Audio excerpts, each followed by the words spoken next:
there are people that do want to know what's going on with your life. They want to know where you're going at night. They want to know what beers you'd like to drink. They want to see your Instagram stories. Oh, yeah. And sometimes I feel like I'm spamming my followers, like old friends from school. Like, I'm sorry, I know you don't give a shit, but like I have to do this for work. And oh my God, can I swear? Yeah. Oh, amazing. FCC can't touch me now. I'm excited. Yeah, you could fuck it up all you want. Love it. Let's do it. I think I will. Hello and welcome to Start the Beat with Sykes. My name is Sykes and this is my podcast. Before we get started, I just wanted to take a quick moment to thank everyone who checked out the last episode. If you're one of the people who listened to that conversation, I hope you enjoyed it and thanks so much for coming back. But for those of you out there who are new to the show, welcome. Please feel free to make yourselves at home. And as always, there's beer and soda in the fridge. This is normally the part where I cheers, but we are without beverage right now. So we'll just, You want to plug the stickers for me right now? Oh, these are amazing. Start the Beat with Sykes, Pittsburgh, PA. Beer and soda in the fridge since 2014. Yes. Amazing. Facts. And I'm sitting here today with my friend, Katie O. What's Before up? we get into that, if you are a friend of Katie O, a fan of Katie O, or a friend or fan of me, and like this seems like a cool thing that's happening right now, you could share it with your friends on the internet and let them know about it. Put a little bit more positivity in the world. For sure. Share these things, it's a little bit more cool than whatever stupid blog article you're sharing or anything like that. Yeah. Share this. That would be neat. We Yeah. would appreciate it. So as I mentioned today, I'm sitting here today with my friend Katie O, who is a radio person. Yeah. And you told me this is your first interview. I've hosted and conducted so many, I can't even count how many interviews, but this is my first time being in the hot seat. The world thanks you for being here. I appreciate you being here. Me and Evan from Greywalker were on your podcast, Scene Unheard, sometime last year. Right. Thank you for having us. Thanks for coming. And so I guess with all this stuff being said, I mean, you work at a couple different radio stations. You have a podcast. We're on a podcast now. Let's start there. Perfect. So Scene Unheard podcast. Yes. It's kind of a lot like my podcast. You talk with local musicians, artists in the Pittsburgh scene that are unheard. Right. So I was nervous when I didn't actually come up with the name. I think you might know Dave Walker. Mm-hmm.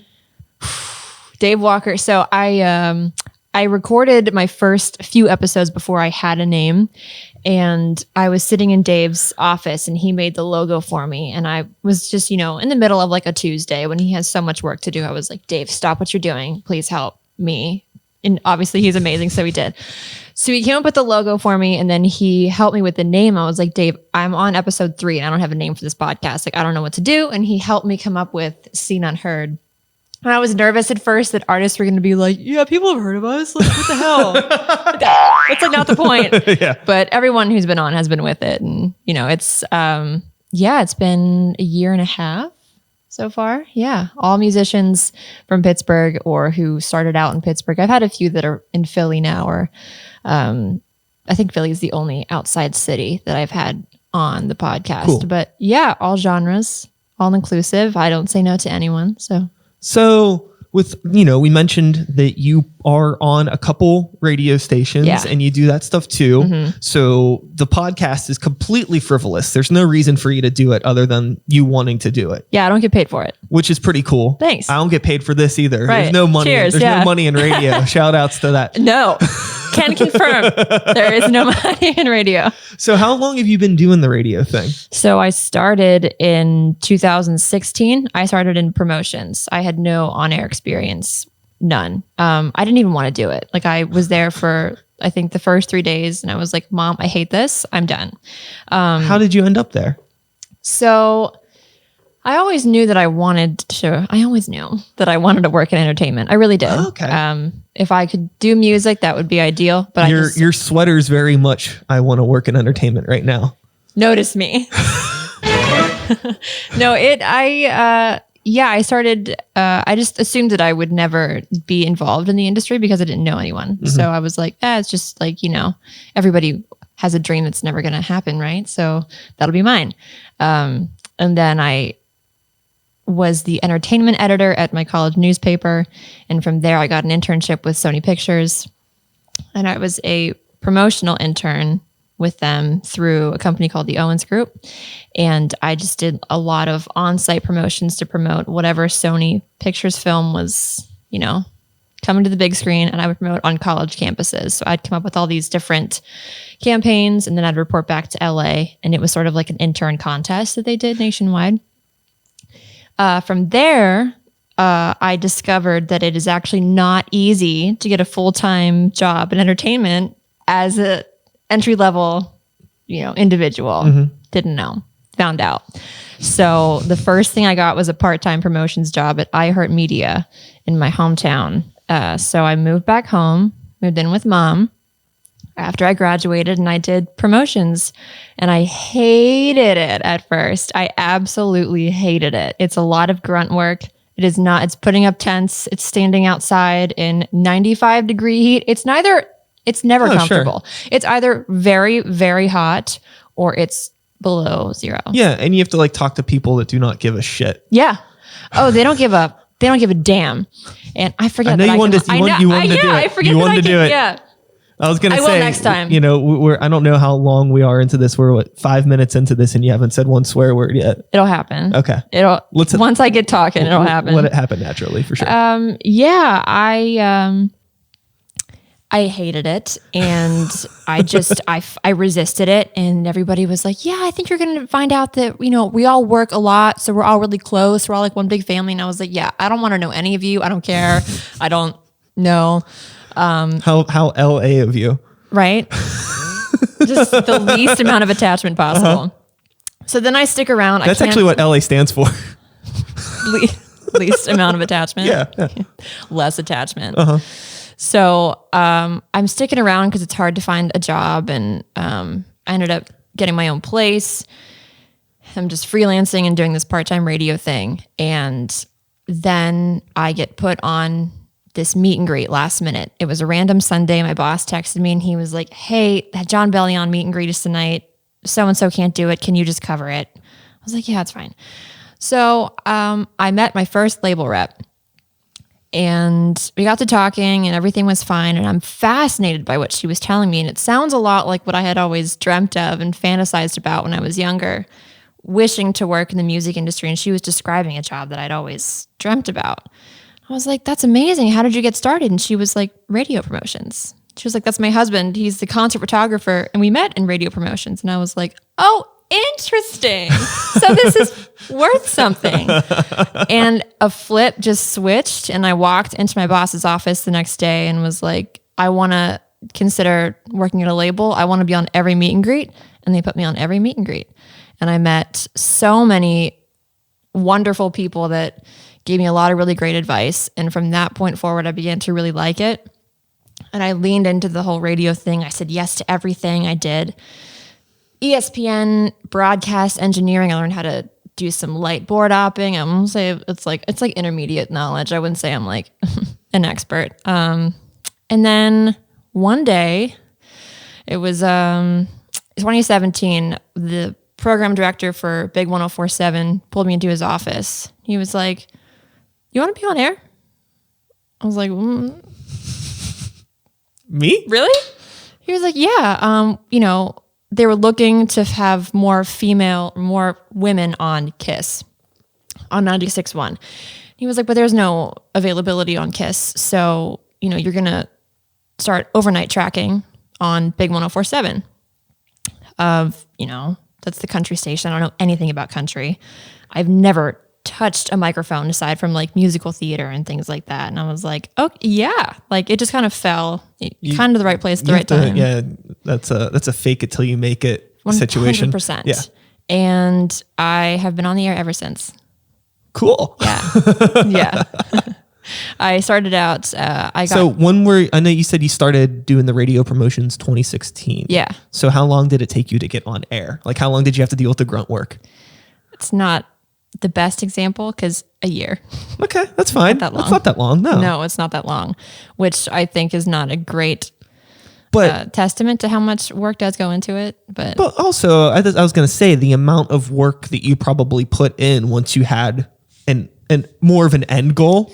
Yeah. You started leaning into more things that you said. So you're probably putting in a lot more work than maybe somebody that is pessimistic about it would have. I lived there. So you probably, a year you may have done, 3 years worth of work in that 1 year that you were there, maybe more. I would like to think so. I mean, I genuinely lived there. And I was telling somebody else this story pretty recently. So I have anxiety, and I was living alone when I first got this opportunity to be on the air. And whenever I would get really anxious or just, really in my own head, I would just go to work. And that sounds like me. That's a separate issue. But I would just listen to my breaks, and it sounds a little bonkers, but I am convinced that is how I got to where I am now, and how my path was so accelerated, because I was just there all the time listening to what I sounded like and what other people sounded like, and comparing and redoing, practicing breaks over and over and over until it was what I was comfortable sounding like. Okay, so what exactly are breaks? A break is the on-air personality talking. That's what you hear. So a break from the music. Yes. So we like to keep it in between the posts, which is in between lyrics. So you're not supposed to talk over lyrics. So at the end of the post on the song that you're back selling, talking out of. So much terminology. You want it? It's not that hard. I get an idea of what you're saying. It's just, it's just fun how casual it is, especially since you were like, I didn't give a shit about this. And now you're all like the posts and the breaks and the blah, blah, blah, and the B board or whatever, the B button, whatever you call it. It's called a B bar. Like, what do you want me to say? No, you're right. You're completely right. It's just funny because you're so in it now and like loving it. Oh, it's awesome. Yeah. Thank you. I think that if you're going to do something, do it. Fucking just do it. Like all the way. Don't half-ass it. Do it. Yeah. Yeah. And I'm very fortunate to have been surrounded by, and I still am surrounded by, a lot of really kick-ass people in that building that pushed me and gave me some really great advice, even when I didn't ask for it. And they were really in my corner. Randy Slack, who used to be on the X, and he was the DVE morning show producer for, I think, like 5 years, is the one who really motivated me to do the podcast. He gave me the kick in the pants that I needed. And I was like, dude, I don't know any local bands. I just sit in the back of the theater and watch. I never talk to them. Mm-hmm. He was like, I'll give you a couple names. Talk to Randy Bauman. He'll help you out. And then it'll go from there. And it did. Yeah. That's a good reason and a good way to start getting more involved in the local music scene. And I think that it's really cool that you are doing the podcast, because I know that as much as maybe some local radio stations want to help, there's only so much that they can do. Thank you. Yes. Thank you. It's not in your control, or really anyone's control, because as we mentioned before, there's not a whole lot of money in radio. So in order to, keep the waves traveling through, you kind of have to play by the rules of, the puppet string master people that are up at the top. I mean, I work in commercial radio. We don't have as much flexibility as a nonprofit radio station would have. So, stations like DVE and the X, we do as much as we can for local music, whether it be DVE Coffee House, whether it be putting local bands in rotation. The X does Studio X takeovers, Edge of the X, Local Listen, Hometown for the Holidays. Yeah, I mean, that's a lot. It is a lot, but there's only so much that we can do. And a station like Big 104.7, which is iHeart Country, we don't have a lot of say over, adding local bands into rotation. It's way above my pay grade. You know what I mean? So when musicians come to me, I'm more than happy to listen to their work and to give them feedback. But in terms of putting them on the air, it really breaks my heart to be like, I'm so sorry. My hands are kind of tied. Totally. Yeah. But you took, this extra step and started this podcast, and that's something. That's more than nothing. It is. Yeah. I don't know if you feel this way, but sometimes I feel like I'm shouting into the void with the podcast, and it can be hard, because you see how much talent there is, but it's hard to convince people that aren't regularly actively listening to local music. Like, yeah, you should really listen. Local is not a derogatory term. Mm-hmm. It doesn't. It's so funny that nobody cares until everyone cares. I know. And the other thing that's really funny is with local arts, it's a bit derogatory. Yeah. But you think of local restaurants and everybody's like, yes, I love eating local. I know. Let's go to cool local places. It's I like, love shopping local. Yeah. Why don't you have that same mentality when it comes to the entertainment industry? Right. I don't know. I'm trying to. So you complain about Olive Garden, but you listen to the Olive Garden of rock and roll pretty much. Wait, tell me who you think the Olive Garden of rock and roll is. The Olive Garden of rock and roll right now, I don't know, 21 Pilots. Okay, fair. Because okay. I can't really comment on that. I will say this. There's nothing really excessively Italian about 21 Pilots, but it's a little cheap, but it is good and I don't mind it that much. And those breadsticks. I mean, I don't. Mm-hmm. I'm gonna leave because we play 21 Pilots. I think 21 Pilots are actually, I think 21 Pilots are a phenomenal band in a really unphenomenally boring time. Yeah. Because like they pretty much just play into like the stereotypes of modern rock, and it does well for them. It does more than well for them. They sell out arenas regularly, time, all the time. Like they're doing good. Yeah. But it's just for me personally, in my not trying to be grumpy old head mentality, it's just like I've seen them play stuff online where they have like a full band and it's not like all the computer stuff, and it sounds awesome. They're good songs. It's just I don't care for the modern production. That's fair.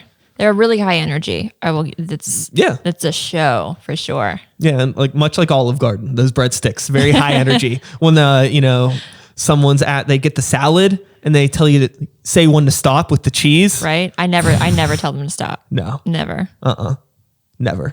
So yes, what were we talking about? Local. Oh, local music. Yeah. Oh, and how people listen to the Olive Garden of rock. That's where we got sidetracked. Right. But getting people to like local music or just pay attention to it. It's hard. I know. And I mean, in Pittsburgh, there's so much in every genre. I talk about this all the time on my podcast, and it's a big part of the reason. It's a big reason why I started the podcast is because I was like, holy shit.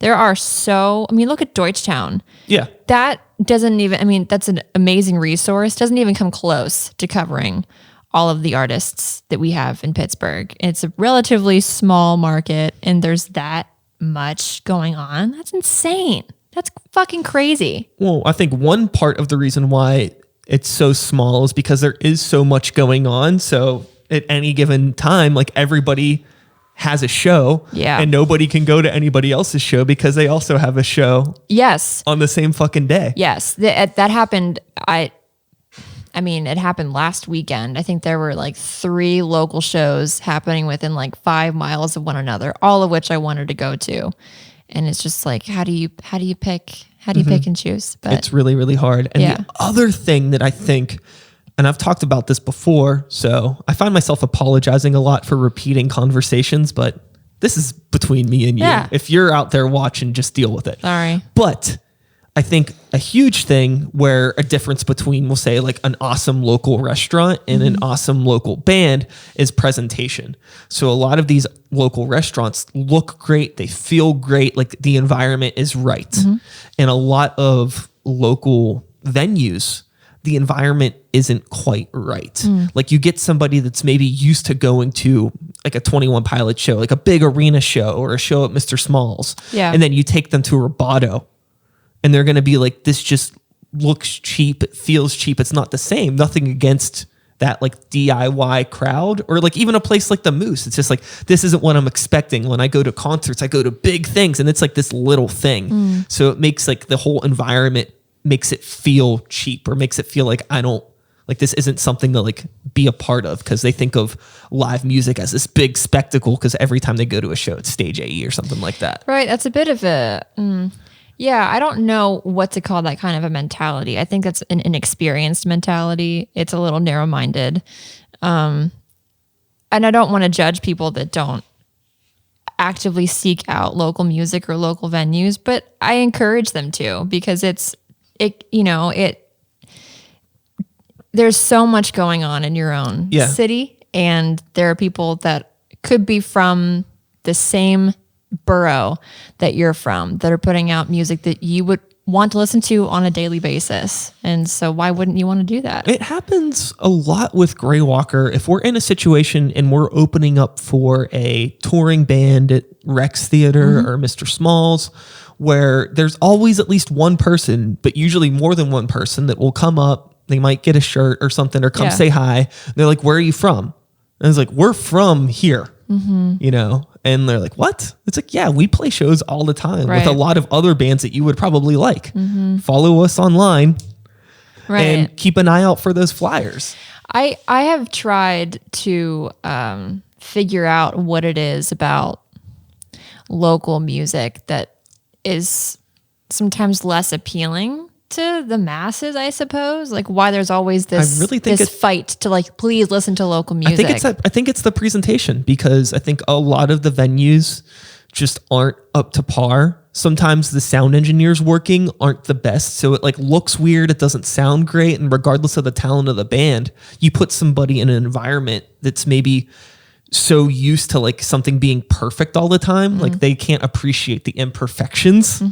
I think it resonates poorly with them. And that's just speaking to like a general person, someone that isn't already in a band or knows people in bands, just like the average person. Cause that's the biggest thing. Most of the time when we're playing shows locally, 80% of the crowd's probably people that are also in bands or work in music somehow. You see a lot of the same people at local shows. So like they get it, but the way to get it to grow is you need to get the people that aren't like actively involved, that are just genuine fans of music to come out. Right. And then like when you do get them to come out, you get them to come to Deutschtown, and like Deutschtown's sweet in theory, but there's a lot of fucked up shit where you have like, venues canceled the day before, so people are walking around not knowing where they're going, and you stuff 300 people into a room that only holds 100 people, and it's all like, I mean, it's fun, but it's also not the best representation of what the local music scene's like, just like hurdling people around like cattle through the north side. Right. But I mean, shout outs to Deutschtown. But Ben, Cody, and Hugh worked their asses off for that. For just genuine, I can't fucking talk. For people that don't really understand it, I don't think it's the best presentation that's going to get people to come back. So you think it has to do with the venue? I think it's so much venue and just how it is, how it's presented. Yeah, presentation, whether that's like from venue to advertising, marketing, everything. There's so much working against it. I think it just comes off really, really. I don't want to use the word cheap, but it just feels like that's what it is. Yeah, that's sad. Because if you think about local restaurants, like the places that do well, or the places like you go and like they have the decor's all fucking nice and the menu looks all good and their marketing's on point. Mason jars everywhere. And they have the sick reviews and the Edison light bulbs and all that stuff. They got, that's all the wood. Everything's just wood. A lot of exposed brick. Yeah, a lot of shout outs to exposed brick. I think that all that stuff though, like it plays into the part of what like a hip trendy restaurant is supposed to be. Whereas you get like a lot of local bands, like if you're, I've talked about this before too. Okay. So it's one thing if you are like an indie rock band, like it makes sense for you to maybe play a basement show or play at Roboto. Like aesthetically that works. But let's say you want to be the next, like 3 Days Grace, or like a big rock band, like a band that needs a big stage to really pull off the thing. How do you start playing shows?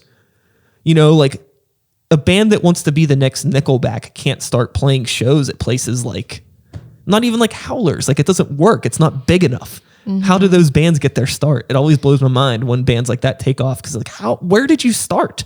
Maybe just there's different cities that maybe have venues to cater to like independent big rock bands. So that's the other thing too, is like when you're talking about music and local music, there's so many different genres, and like I think venues play a big part of like the genre. Like like certain styles of music don't work well in certain venues. You know what I mean? Like you can't do an R&B show at Gooski's.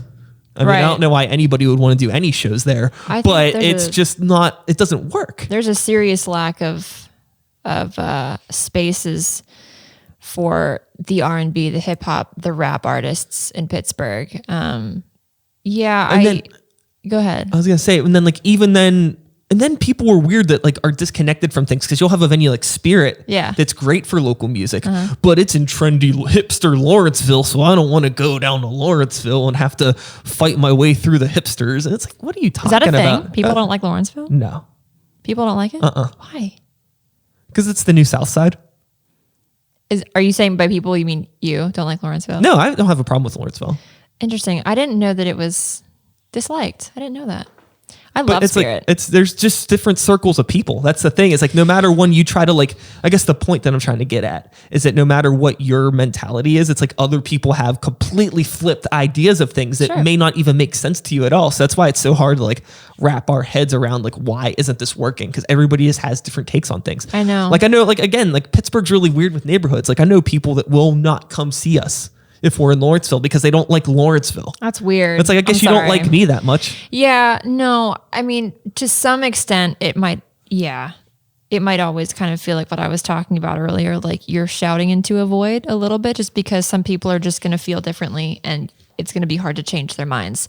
But I do think that it's getting better. And I think that attendance at local shows is getting higher and it's amazing to watch. I agree. And I don't mean to sound like complaining or anything like that. But I do think it's important to always like think about the problems and not get too comfortable and try to always find ways to get new people to shows. Yes, definitely. The biggest thing with me is just like trying to make curate events that are more than just people playing a show. Like give people a reason to be at the show, especially with Graywalker and Sykes. Like we have an older demographic, you know, it's all like mid 20s, 30s.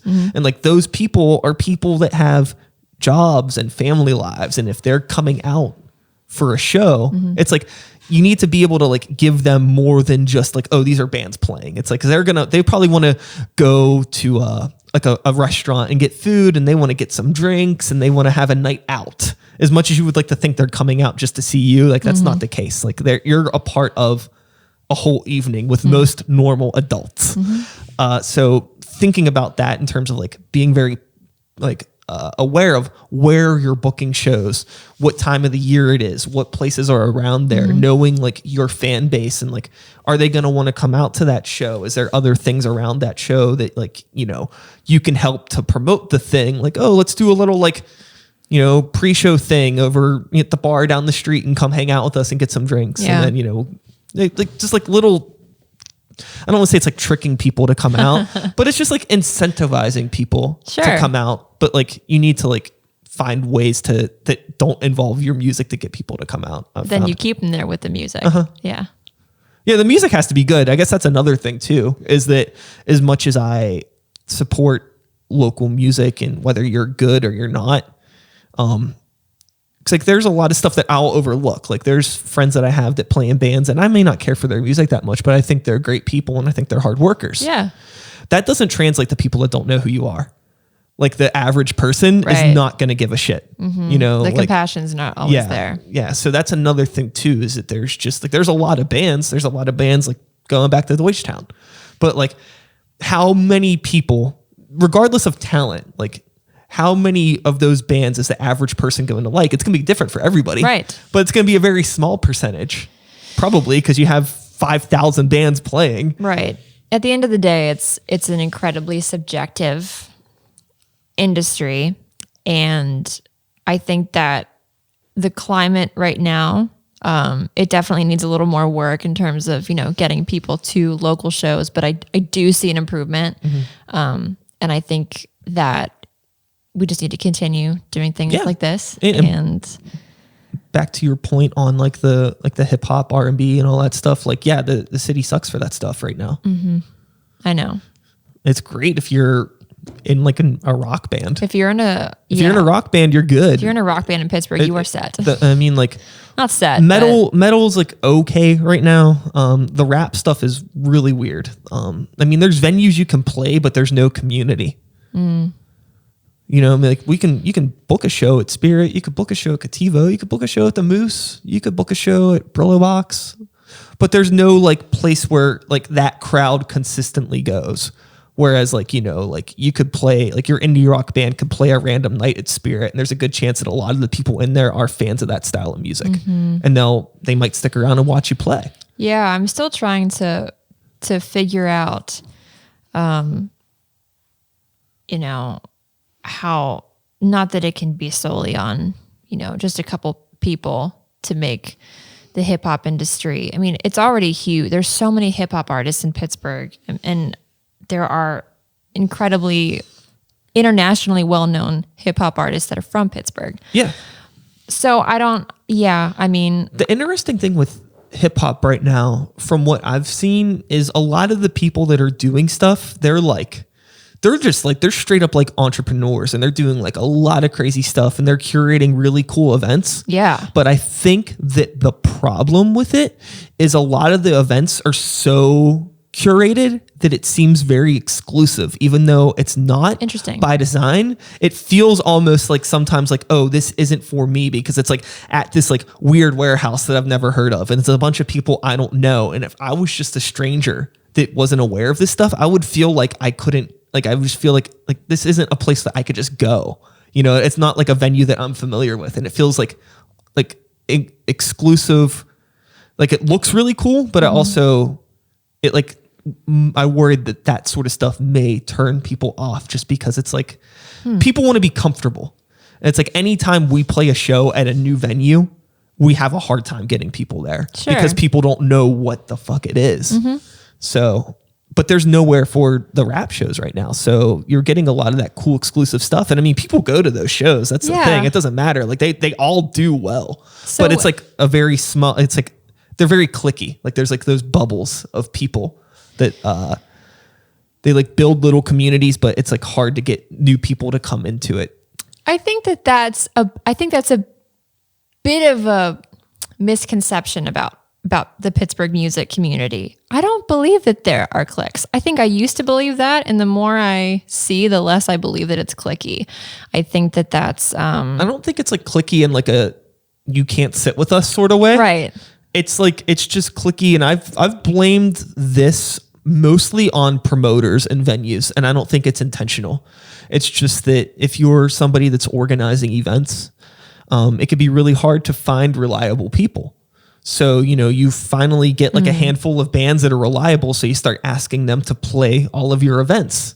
And then a year later, you have a clique, because it's like always the same bands and the same people, just because it's reliable and you can count on them. But so I understand it, but it does happen. Like there's definitely like a few circles in various genres of music in Pittsburgh where it's like, oh, it's always the same half dozen bands at these venues and the same half dozen bands at these venues and the same promoters doing the shows. They're just like doing the same events over and over again. Yeah. So that's why I love to see, and I've been seeing it more often, bills that are multi-genre. I get a real kick out of it. And I think there is a tendency, just because it's a human tendency, that people want to play with their friends. So if artists become friends with one another, begin making music collaborating with one another, then they want to play a show together, because then they can all be on stage at once. So I think I could understand how that could maybe be conveyed as cliquey. Yeah. I don't think that it is. Like I said, like I don't think it's intentional. No. But it's a thing that definitely happens. And I'm sure it happens in every city. Yeah, totally. That's not a Pittsburgh thing. I think it's just human nature. I've always wondered what the local scene is like in other cities, like a New York, like a Brooklyn. I kind of get the gist of what it's like in Philly, but like Chicago, like I wonder if it's different. I mean, I'm sure I think there's more vast, but I'm sure there's, nuances that are different, but for the most part, you just have a lot of confused 20 somethings trying to figure it out. And that I think that's pretty universal, I'd imagine. Yeah. There's going to be times where, cities thrive and like you have like a lot of cool venues and cool stuff and good like local bands getting good buzz, and then it'll fall off. And I don't know. I think Pittsburgh's in a really cool spot right now. It's not hard to get a show, play a show here. It's not, there's plenty of cool bands to play with. And I think the other thing too is like, not letting your expectations get the best of you. Like how good should it really be in theory? Like, I think like it's real easy to romanticize this idea of like, oh, you can go to any local show and there's always going to be 200 people there and it's going to be a party. And it's just like, okay, you know, like that's like movie type stuff. Like, I don't know if anything was ever really like that. Right. You're right. I think that applies to many different aspects of life, that a lot of things are idealized and that reality doesn't always match up. But but there are, and this is not just me, you know, obsessing over what I obsess with on a weekly basis, local music. There are so many shows, all local lineups that I've been to, where I just have these moments where I'm just like, I can't believe I get to know these people. Like, you know, I can't believe I get to sit down and talk with them. Like that story they're talking about on stage, like I knew that. They told me that on my podcast. And like now they're singing about it, and all these people are singing their words back to them on an album that came out, you know, 2 days ago. It does happen. Some of those pinchy moments do happen, and it's really fun to watch. Someone said something, I think it was Jordan McLaughlin. He's a country singer, was on my podcast, and he had the most amazing quote. I'm going to paraphrase severely. It was something along the lines of, you know, we were talking about competition among, you know, local musicians in general. And he was saying he doesn't really understand it. And I love his reasoning. He was like, you know, if somebody gets noticed next to us in Pittsburgh, we should celebrate that, because then that means they might look again. They might come back to Pittsburgh, and maybe they'll pick somebody else. Maybe it'll be me next time. It's a win for Pittsburgh, and it's a win for the local music community. And I absolutely love that he said that. I love that people feel that way. And I totally agree. Yeah, that's one thing that I've never felt any sort of competition. Nice. In the music scene, I just feel like anybody that's ever given me those sort of negative vibes, it's always like, it's like you have something to work out with yourself. This has nothing to do with problem. Me. Yeah, no, almost everyone I talk to, no one that's a performer that I've talked to feels that way. It's like an outside projection. It's people online trying to pit artists against each other, and it doesn't work. Sure. It's always every once in a while there may be some sort of a discussion online regarding the Pittsburgh music scene. Yeah. And it may get a little heated, and then there's somebody in the thread that's being like a real shit, and it's like that Mean Girls moment where it's like, does she even go here? It's like, who is this person? It's like I'm not saying I know Name 3 local artists that you listen to. Yeah, I don't know everybody in the city. No, but it's impossible. Like if I have no idea who you are, it's like you don't.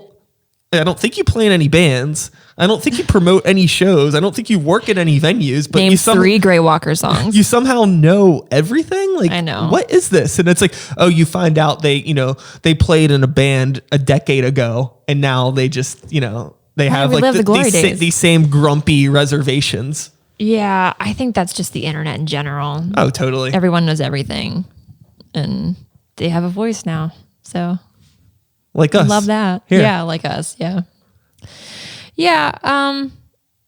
I think as long as people keep going, and if pursuing music is something that people want to do, then I hope they keep doing it. And I think that as long as people keep talking about it and promoting it and going to shows, that's yeah. I think it will continue to get better. And I think that attendance will continue to rise. And, we have media outlets here that I think are really focused on local artists, not just music, fashion designers, all kinds of visual artists. I think it could always be better. I think there could always be more attention on the arts, but I think that it's headed in the right direction here. Yeah, I think you get a lot of people that will complain about like the city paper or radio and stuff like that. Like it's not.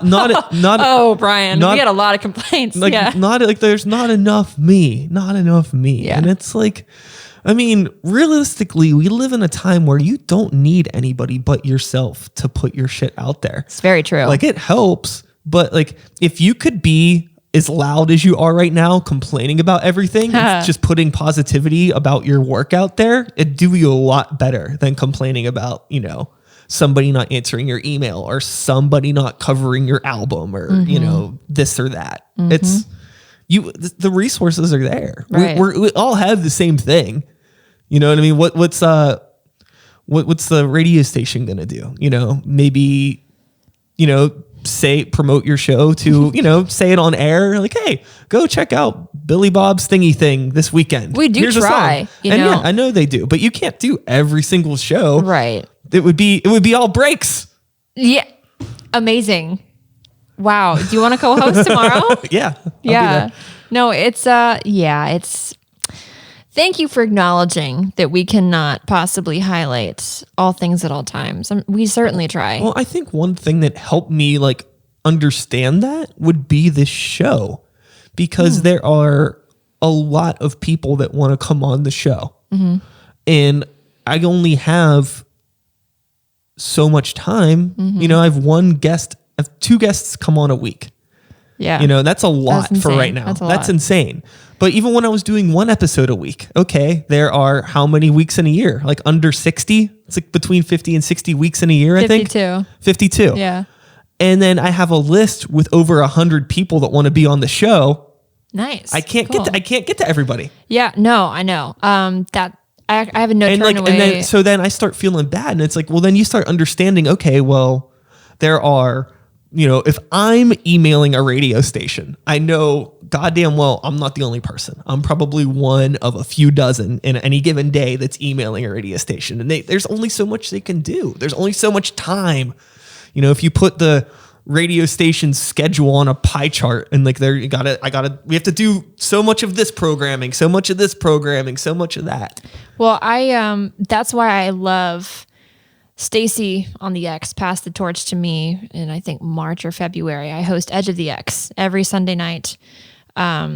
And it's a lot of newer alternative music. And we play 16 local bands every Sunday night, which is 16. Pretty kick-ass for a commercial radio station. Yeah. That's a lot. I'm really, really proud of it. And that's like almost 2 hours. I didn't create it. How long is that? Edge of the X is a 4-hour show. Okay. But yeah, we play 2 local bands. 4 local bands an hour. That's awesome. Yeah. That's crazy.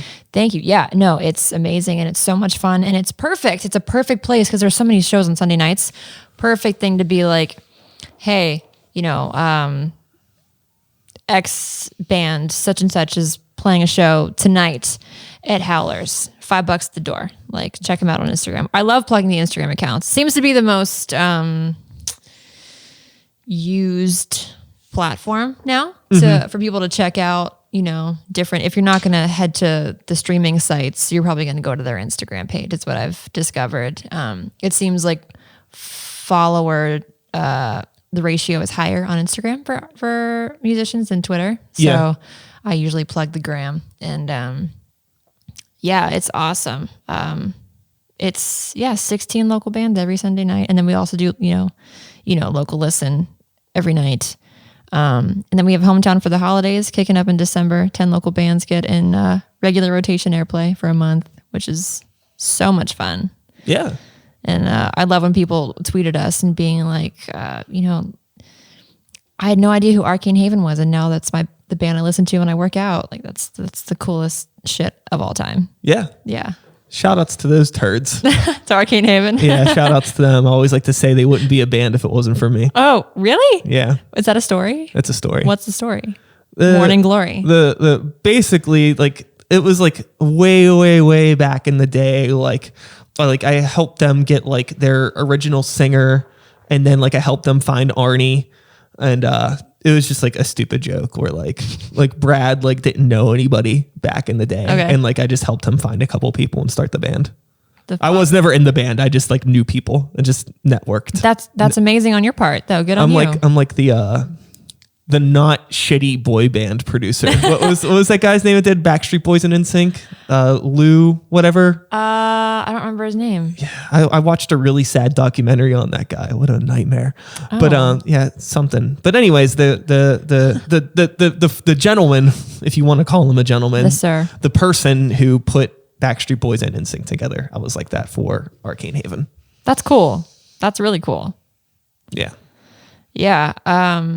Yeah, radio is a totally different beast than the music industry. It's a separate industry. It can be just as volatile and just as cutthroat, but very different. I think that's any sort of environment where you have a whole lot of people. Like there's only so much opportunity in radio or in music, and way more people that want to do it or think they want to do it that are, trying to get in the doors. So. Yeah, no, I'm very fortunate to have that sort of a platform 7 days a week. And I understand that it's an unstable industry. And so it could all be gone tomorrow. But, I get to talk to my hometown about whatever within reason I want for 5 hours a day, every single day. That's nuts. That's nuts. Is there anything that you don't get to talk about? I don't talk politics. That you would like to talk about? I don't talk politics. You would like to talk politics? Oh, yeah. Oh, okay. Oh, yeah. I won't, because I can't. But yeah, I have a lot of opinions that I don't share on the air. I shouldn't. Do you want to get political here, or should we just talk about corn dogs? No, I might get myself into trouble if I talk politics. Yeah, fair enough. Yeah. Yeah. There's strong opinions, I will tell you that. Yeah, we're living in interesting times. You got to be careful about what shoes you're wearing, or everything is a representation of yourself politically nowadays. What beer you're drinking. It's crazy. I really don't want to get into it. Yeah, we don't. Yeah, but I'm not an incredibly political person anyways. I mean, I pay attention to things. I'm not ignorant, but it's just I can't hold any sort of a knowledgeable conversation. Understood. Which is probably a big part of the problem, the fact that a lot of people can't. Nobody knows what's going on. Oh, you're getting me going. See, sorry. I can't do this. I'm sorry. No, it's okay. No, there's really not a whole lot I don't talk about. I really, it's amazing what people will want to listen to. There are so many instances where I'll say something that I think is dumb about my day, and I just do it to filler breaks. More terminology if you want to write it down. And it'll be a passing thought, and I'll be like, oh, that was kind of dumb, but it is what it is. It's already happening. And we're into Luke Bryan, so we're done. And somebody will tweet at me or see me at a show and be like, that was so funny. Well, I think, haha. And I'm like, really? That's okay. I think that you're tapping into maybe another part of the problem with local music. A lot of local bands, bless their souls, don't have personalities. Oh, and I think that helps a lot. I think, we're talking about Instagram, how people like to follow people on Instagram because it's the band's personality. Yes. And people want to feel like they're your friend. They don't want to feel like they're a fan. They do. So if you get people to come out to a local show, and if you can't be personable and you can't connect with people, if I see people at a show, they come up to the merch table, I thank them. I ask them what's going on. Cool. Just try to talk with people and get them and it's not even because I'm I don't care if they buy anything. It's just I genuinely want to know, cool, why are you here? It's great that you're here. Do you go to a lot of local shows? Where are you from? Blah, blah, blah. The whole thing. Yeah. The whole thing.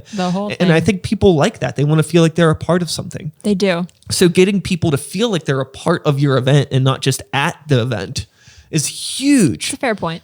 So I know a lot of bands that will, not a lot, more than enough that will, they show up late, leave early. They don't have any merchandise. They suck at talking. They're good, but it's why are you here if you're not gonna make a presence and try to I don't want to say market yourself a bit, but still set up some merch, have some stickers, talk to some people, promote yourself, get people to come out to the next show. Well, that's a seasoned reaction. So you're right. I am old. Thanks. No, not old, seasoned. And you're right. Yeah, you're right. So I think that helps. Yeah, it's the same with radio personalities, one thing that I really had to learn was that I am now a brand, which is so bizarre. I was not. That's my favorite word. Yeah. My brand. I was not accustomed to self-promotion, still getting used to it. And people at the station, they'll tell us like, I know you don't want to talk about yourself all the time, but there are people that do want to know what's going on with your life. They want to know where you're going at night. They want to know what beers you'd like to drink. They want to see your Instagram stories. Oh, yeah. And sometimes I feel like I'm spamming my followers, like old friends from school. Like, I'm sorry, I know you don't give a shit, but like I have to do this for work. And but it's surprising because I think that there's some truth to it that people do, even though I might think they don't care. People do care what we're doing. And it's cool that they want to be involved in our lives and they want to feel like they're our friends. I'm still getting used to that that concept. I'm an introvert by nature, so I'm still getting used to it. But I listeners that have developed a rapport with me and will look for me at events, I mean, that really means a lot to me. And I try to build on those relationships because they're real. Yeah. I think that it all comes back around to human connection. Yes. And, that's kind of what makes the world go around for me. It's like, why did I start? Okay. I started making art and doing music and stuff just because like I was a weird kid and I didn't have any friends, but that's a cool kid. That's a cool kid thing. I started sharing it though, because I wanted to make friends. Yeah. It's like, why am I drawing Mortal Kombat characters in the middle of class? Because I want somebody else to see it, and I hope that they know what Mortal Kombat is, so I can make friends with somebody else that makes Mortal Kombat. Sure. It's like I don't know how to talk to kids, but I can draw stuff and hope somebody sees it, or I can put out a song and hope somebody hears it, and then I can connect with them that way. That's awesome. That's a nice story. Did you really do that? That's facts. Yeah. I have a Mortal Kombat tattoo on my arm, and I have this tattoo not because I'm a big fan of the video game, but because Mortal Kombat, I started drawing because I wanted to draw Mortal Kombat characters. Okay. And I started drawing characters and I started making up my own video game. I like drew what my website would look like. Cool. And then through drawing, through middle school, I started doing graffiti and I started meeting hip hop kids. And then I got into making beats through that. That's and I started sweet. Making music and art. Like it all spans to Mortal Kombat. So the tattoo is a representation of like, it's rooted in it Mortal all Kombat. started there with this stupid dragon. No, that's awesome. And you're 1000% right. It all comes back to human connection. And I definitely think that that's important in an industry such as the music industry, entertainment industry. It really is about the people. And sometimes you have to learn that the hard way. But if you can look past the fact that it's a business and that it is an industry, I think focusing on the fact that it is about the people will keep you focused on the point, and focused on the reason why a lot of people get into that industry is to share their work with the world, with the people, their community around them. And, even projects like this, podcasts talking about local art, it's about the artist. It's about your subject, the people that are making that art and sharing that with other people. And I think as long as that is the concentrated focus, then that's, your heart's in the right place. Yeah. With the future of Scene Unheard, actually not the future, we'll say just now, currently where you are. Yeah. Is there anything that sticks out in terms of what you've learned about the local music scene that maybe you weren't aware of or you just didn't realize prior? Because you mentioned that you didn't know a whole lot of people that were doing local music when you started it. So now you've talked with a whole bunch of people over the past year and a half that you said you've been doing the show. What are some common threads that you've seen? Because you're talking to people across all different genres, and it happens with me too. I realized that like everybody has the same problems. It's so interesting, regardless of genre. And but what are some of the things that maybe you have noticed or learned about the local scene through the podcast?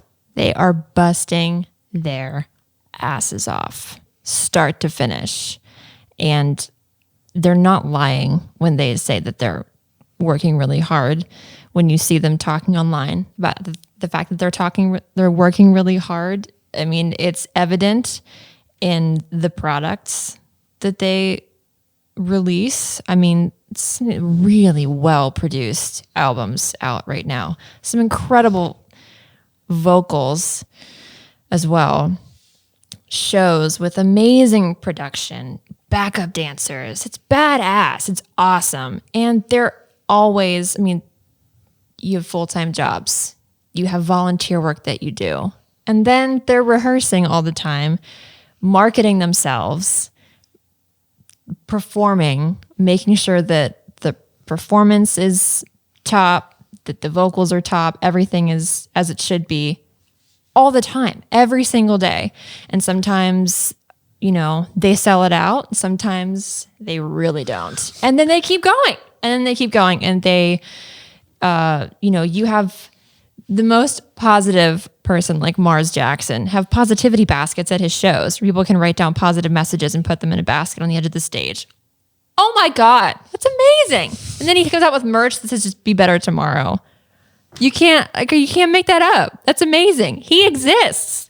It's cool as shit. And then he gets to sit in my studio and talk to me about it. And I'm just like, there's people like Mars everywhere doing this really awesome stuff, spreading really good messages, making really good music all the time, all over Pittsburgh. And it's just like, the thread is that I'm just like consistently amazed by people that I'd never heard of before this project that have been doing this for a really long time. And I'm somewhat embarrassed that I'd never heard of them until the last couple of years when I got involved with the radio station. It really wasn't until then that I knew, just because of who we were bringing in. And then I started to like open my eyes a little bit more and be like, oh, that person's tweeting about this show. So I should follow that. You know? Going back to that, your experience pre radio station. Yeah. I imagine you're somebody that listened to music. Yes. What was your experience with the local music scene? What experience? So what was that about? Was it just a matter, were you aware that it existed and you like avoided it? Or is it just a thing that just wasn't even on your radar at all? Wasn't on my radar. I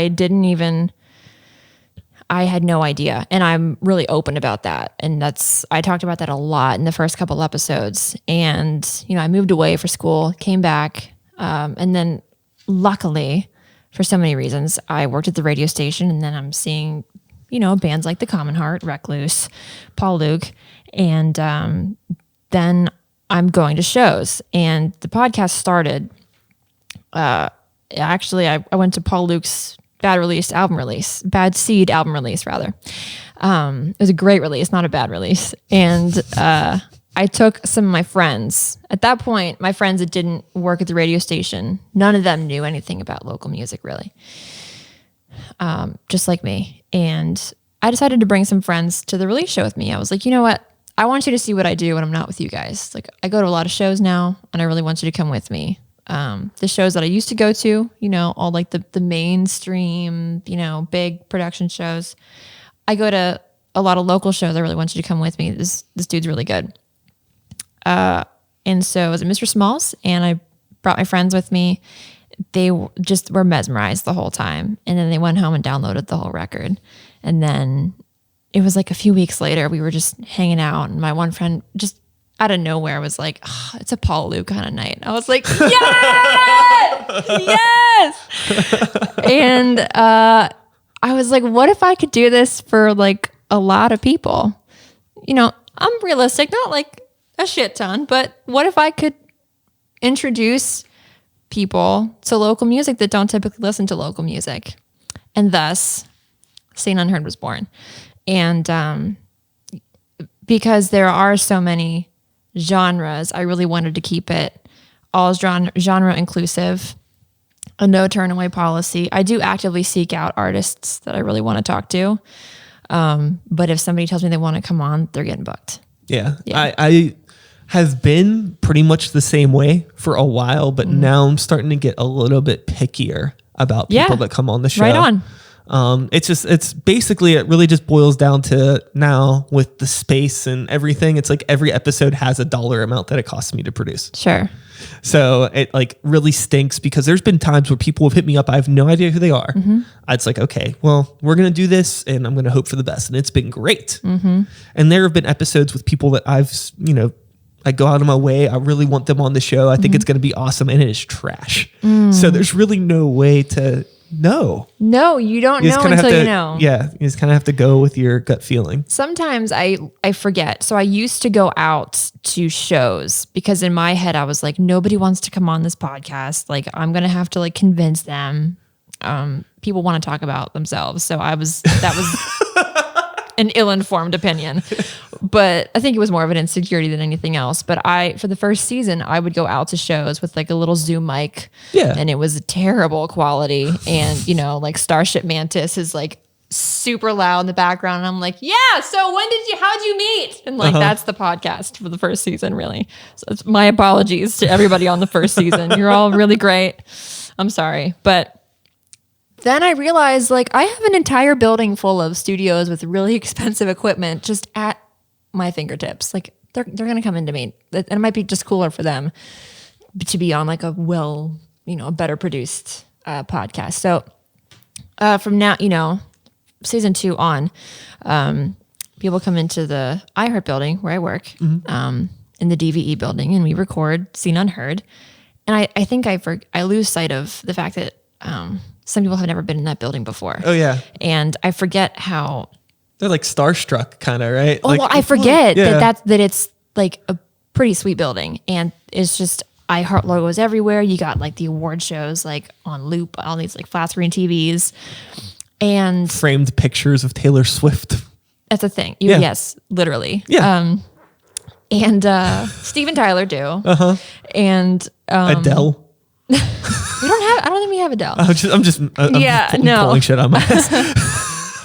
I forget that I think it's cool for people to come in and to be a part of that experience. And I love having them. I think that was the right move. I think that, and the other thing too is like you have people in that space and maybe they've never done anything like what they're about to do. For sure. It happens here. Sometimes I forget, people have never been in a situation like this before. They've never done any sort of a podcast before at all. And they come in here and it's like, it's probably kind of intimidating because there's like the camera and the lights and there's all this stuff on the wall that makes it look a little bit more professional. Right. And looks great in here, by the way. Thanks. Yeah. Appreciate it. And sometimes I have to like take a step back and realize, oh, okay, they've never done this before. So you need to like guide the conversation in a way that is comfortable and accommodating to somebody that's probably really having like an existential crisis in their head in the moment. Yeah. I mean, I really appreciate the way you've conducted this. And I mean, I feel super comfortable and it's a very organic conversation, which is, I think, what you hope for at a podcast. You don't want it to feel like an interview. You want it to be just like you're just talking. I do zero research. Zero research. I can't do zero research, but it's like, it'll be like, okay, do they have an album that just came out? Like I'll write down the name of the album. If they have a show, like the release show, like any of those details, like I'll write that stuff down. But like, other than that, it's just like, we're going to talk about whatever it is you do. For sure. I'll do bullet points. Like I definitely want to know how many albums they have. I listen to their discography. If I'm not already familiar, and like I can't be familiar with everything everyone's done. So I listen to their discography. I do. And I want to look up what shows they might want to like front sell, like what they want to promote. Front sell. Now, keep up the terminology. I like it. It's awesome. Promote. Their social media accounts, always want to plug that, where they can find their music. But I mean, aside from like, if there's something that I saw like Jordan Snowden wrote about in City Paper that was really interesting, and like obviously we'll credit her or whoever wrote about it, like if it's the current Scott Mervis, whoever, I'll like cite those and be like, can you elaborate or can you talk about that here? But more often than not, I really just want it to go wherever it goes. And I'm sure you feel the same way. I'm so fortunate that people trust me with what they talk about. Sometimes they share some really personal things.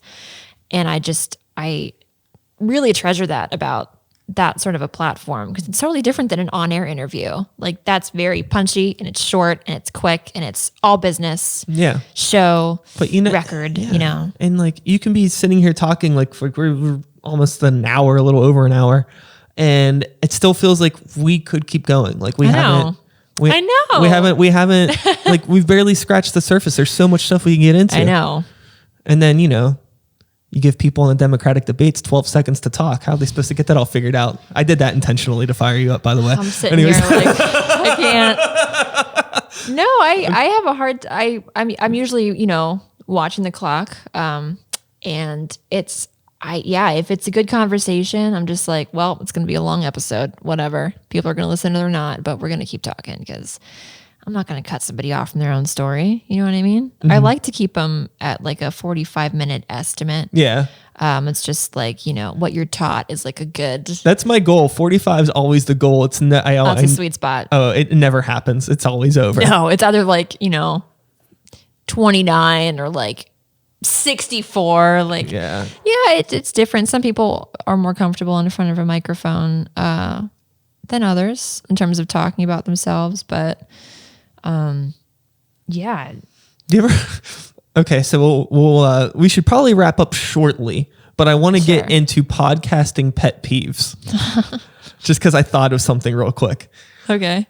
I don't really have many, but one thing that really bugs me, and this has only happened a couple times, and if you're one of these people and you're watching, I don't hate you. It's okay. It just bugs me. So I feel like as a guest on a show, you maybe have some sort of as a host, I have a responsibility to let you, the guest, talk. Yeah. But at the same time, as a guest, you have to know when enough's enough. Like, you have somebody that'll give you like a 15-minute answer to like an introductory question. It's like, whoa, okay. Like, if the whole thing's going to be like this, I'm doomed. And like, but like, people were so excited to talk, and it's awesome. But sometimes people were just really, really, really excited to talk. Just like, it's like, fuck, we're not even having a conversation at this point. It's just like, I might as well just put the camera on you and just, go fuck off. I prefer that than the one-word answers. Fair enough. Much better. You can edit that down. You know what I mean? And you can tell them, like, I'm going to have to cut some of this for time. And they're always cool with it. Yeah. They don't care. They might care, but I mean, they're cool with it. I understand, though. I've had a few one-word things. Yeah. And it's always like, when it's a blind date podcast, basically like a friend of a friend is like, oh, like I know somebody and they do this cool thing. You should get them on the show. And I'm like, oh, okay. Like, do you have a contact form? Like, I'll set it up. Okay, cool. So like, you like rely on a friend to like kind of hook you up with somebody that you barely know. And then you get together, and it's like this weird thing where it's like, they have no idea what this is. Mm-hmm. And that's my second pet peeve, podcasting pet peeve. I'm grumpy. My second podcasting pet peeve are people that hit me up to come on the show, that show up here, and they've obviously they have no idea what the show is. They just want to be on the show to promote their thing. But that's gross. And it's like people show up and they're like, oh, it's video too. It's like, how do you not know that? Or like, people show up with like instruments, like, oh, okay, we're going to play, right? Like, no, do you not, you have no idea what this show is, but that's a shame. It's like, you go out of your way to bother me to be on the show, but you have no idea what it actually is. Yeah. It's like, I respect your hustle, but also at the same time, like, you don't go to Olive Garden expecting General Tso's.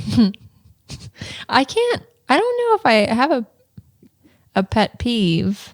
I think that I think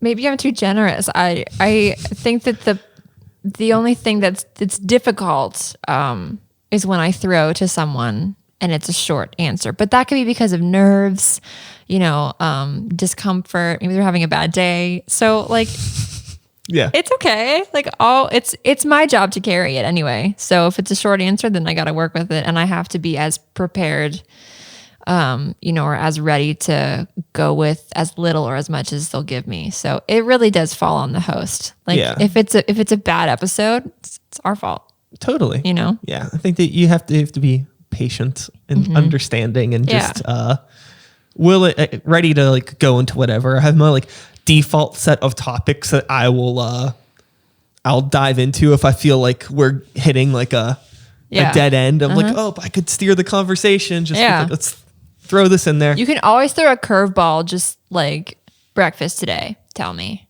And then it's just like a totally different. And then maybe they just like love talking about stuff that has nothing to do with their art. And then you're rolling. And then it's like a 45-minute episode. Yeah. What's your favorite thing about podcasting?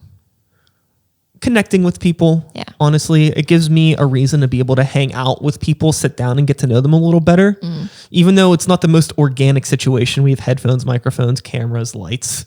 I mean, like, there's a camera here. What other opportunity would the two of us have to do this? It probably just wouldn't happen with our lifestyles. It's like you almost have to like schedule a conversation, hanging out with people. And it's like, and if it wasn't for this, I wouldn't be able to like chat with people like this. And I learn a lot. I've become a much more patient and understanding person as a result of doing this. It helps me, stay focused, tasks and things that I have to do. And I just get to meet a lot of cool people. Yeah. That's awesome. Right. Like, it's the best. I mean, that's like, I meet people playing shows, but like, I mean, you mentioned like Recluse, like they were on the show a couple years ago and I never would have met those dudes if it wouldn't have been for them coming on the show. Like they're cool guys, but like my paths would never cross with them with the bands that I play in. Yeah. So it's cool. That's badass. That's cool. I don't want to take up too much of your time. Are we good? I think we're pretty good. We're good? Okay. We're good. All right. I'm trying to be respectful because I totally get You have any other questions?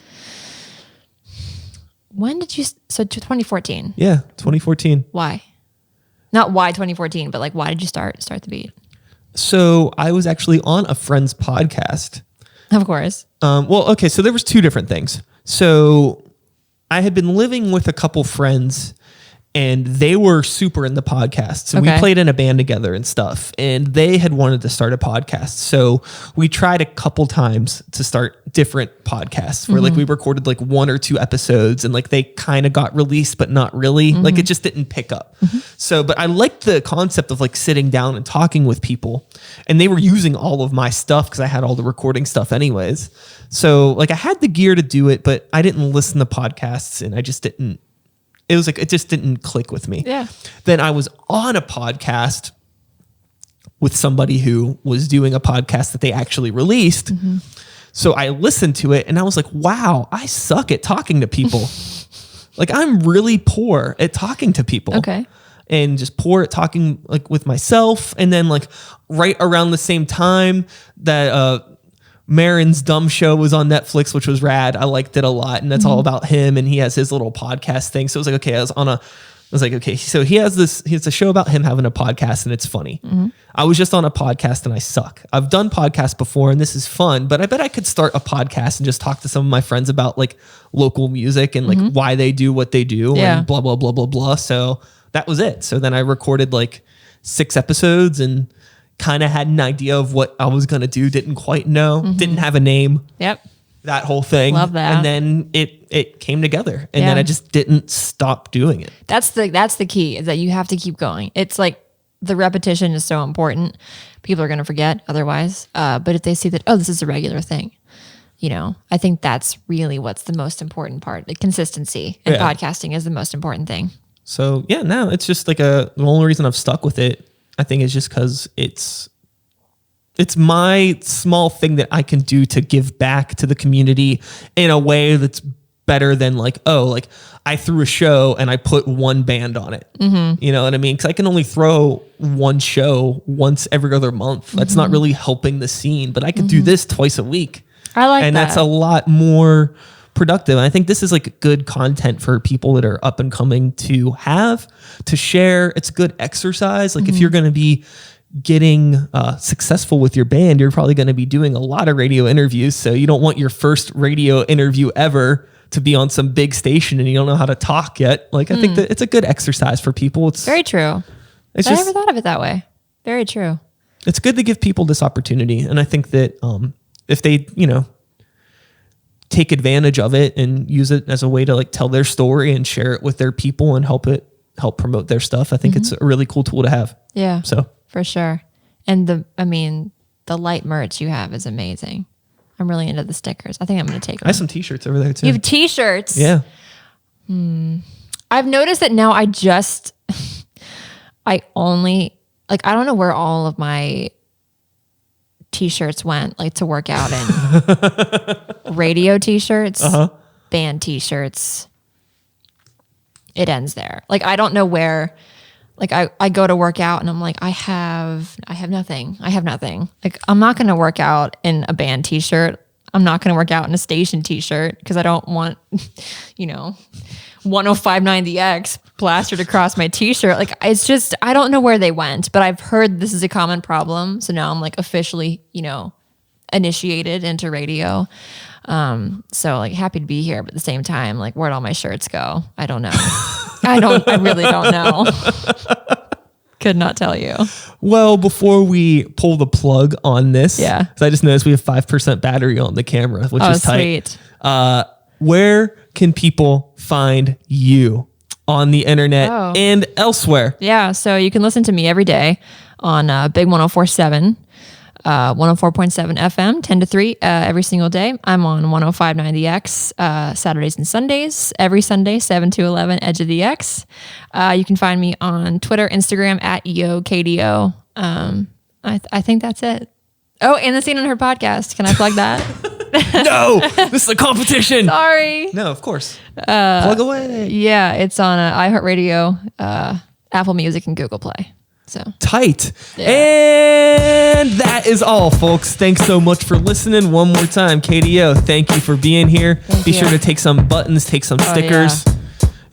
If you want a shirt, I'll get you a shirt. I'll be back again in a couple days. Same time, same place, same channel. You know the drill. My name is Sykes. Start the Beat 2019.